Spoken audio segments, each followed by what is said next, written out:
ठाणे शहरातील काही भागांचा पुरवठा येत्या गुरुवारी 24 तास राहणार बंद. ठाणे महानगरपालिका क्षेत्रात मुंब्रा, दिवा, कळवा, माजिवडा, मानपाडा आणि वागळेचल काही भागात प्रभाग समितीमध्ये महाराष्ट्र औद्योगिक विकास महामंडळामार्फत पाणी पुरवठा करण्यात येतो. अल निनो आणि आयोडीच्या प्रभावामुळे यावर्षी पावसाळा लांबण्याची शक्यता आहे. याबाबत जलसंपदा विभागाबरोबर 9 जून रोजी झालेल्या आढावा बैठकीच्या निर्णयाप्रमाणे आगामी कालावधीत पाणी टंचाईची परिस्थिती उद्भवू नये याकरिता 20% पाणी कपात करण्याचं ठरवले.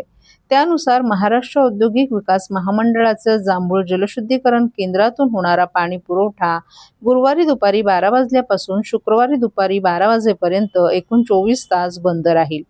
या शटडाऊनच्या कालावधीत ठाणे महानगरपालिकेअंतर्गत दिवा, मुंब्रा प्रभाग क्रमांक 26 आणि 31चा काही भाग वगळता आणि कळवा प्रभाग समितीमधील सर्व भागांमध्ये आणि वागळे प्रभाग समितीमधील रूपादेवीपाडा, किसननगर नंबर 2, नेहरू नगर तसंच मानपाडा प्रभाग समिती अंतर्गत कोलशेत, खालचा गाव येथील पाणी पुरवठा 24 तासांसाठी पूर्णपणे बंद राहील. पाणी पुरवठा सुरू झाल्यानंतर पुढील 1 ते 2 दिवस कमी दाबाने पाणी पुरवठा होईल याची कृपया नागरिकांनी नोंद घ्यावी.